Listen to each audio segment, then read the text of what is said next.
अभी गया मैं बजरंग बली के मंदिर में, पंडित जी ने आशीर्वाद दिया। वहां जो पंडित जी मौजूद होते हैं वही बजरंग बली जी के वाणी बोल रहे होते हैं। उन्होंने बजरंग बली जी की वाणी से आशीर्वाद दिया कि विजयी भव, सफल भव। मैंने कहा जी एक ही सफलता का मंत्र है, दिल्ली के एक एक बच्चे के लिए शानदार स्कूल बना के देने हैं, यही हमारी सफलता है। और इसके लिए मैं कल से कह रहा था अपने साथियों से, हम तो रथ के घोड़े हैं, हमारा असली सारथी अभी जेल में बंद है, वो भी बाहर आ जाएगा। फिर उसके बाद हमको तो जहां हकेंगे हम हकेंगे, लेकिन हमारा असली सारथी अभी जेल में बंद है और जेल के ताले टूटेंगे, बहुत जल्दी छूट के आ जाएंगे। बहुत कृपा है अरविंद जी के ऊपर बजरंग बली की। आपको याद है ना, लंबे समय से बहुत सारे लोग साथ हैं, कितने शुगर का पेशेंट होने के बावजूद कितना लंबा लंबा फास्ट किया, केवल बजरंग बली जी की कृपा से। तमाम तरह के आरोप, इतने इतने आरोप लगाए झूठे झूठे, बच गए, निकल के आ गए, केवल अरविंद जी बजरंग बली जी की कृपा से। और मैं समझता हूं भगवान की कृपा, बजरंग बली जी की कृपा हम पर कल हुई बाबा साहब के दिए हुए संविधान की बदौलत। बाबा साहब ने, जब ये मुकदमे की सुनवाई चल रही थी, मैं बहुत ध्यान से सुन रहा था, पढ़ रहा था, पूरी डिटेल ले रहा था वकील साहबों से।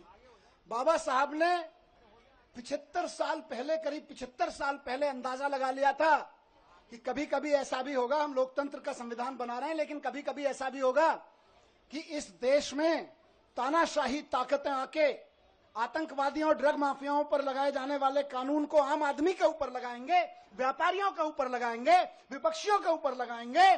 तो उस वक्त उन व्यापारियों को, उन आम आदमियों को, उन विपक्षियों को कौन बचाएगा? तो बाबा साहब ने पहले ही लाइन जोड़ दी थी, संविधान बचाएगा। यही भगवान की कृपा है। कौन बचाएगा उनको जब तानाशाह सरकार अपना जुल्म करेगी, एजेंसियों का दुरुपयोग, कानूनों का दुरुपयोग करेगी, जेलों का दुरुपयोग करेगी, तो कौन बचाएगा? 75 साल पहले उस महान शख्सियत ने लिख दिया था कि मैं ऐसा संविधान दे रहा हूं कि तुमको संविधान बचाएगा। आज हम संविधान के बदौलत खड़े, संविधान की ताकत से यहां पे खड़े हैं।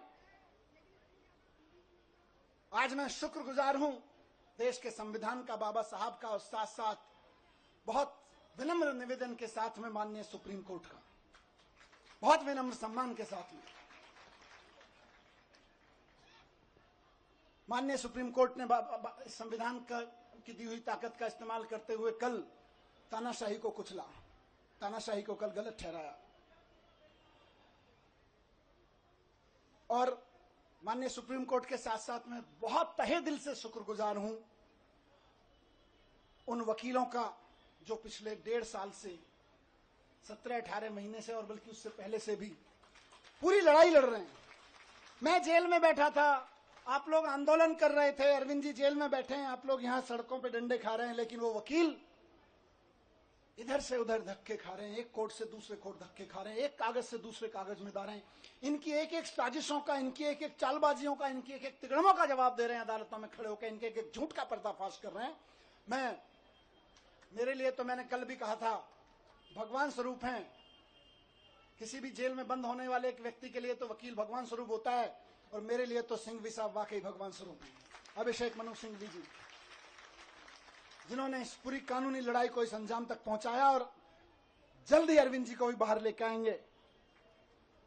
मैं धन्यवाद करता हूं सिंघवी साहब का, मैं धन्यवाद करता हूं दयान कृष्णन साहब का, मैं धन्यवाद करता हूं मोहित माथुर साहब का, जिन्होंने बहुत बेबाकी से अदालतों के सामने ईडी और सीबीआई और भारतीय जनता पार्टी के सच को बेनकाब किया है। और नमस्कार, मैं हूं मानक गुप्ता। अगर आपको हमारा ये वीडियो पसंद आया हो तो इसे लाइक और शेयर जरूर करें, और हां, हमें सब्सक्राइब और फॉलो करना ना भूलें, ताकि आप देश और दुनिया की कोई खबर मिस ना करें। तो जुड़े रहिए हमारे साथ और देखते रहिए न्यूज़ 24।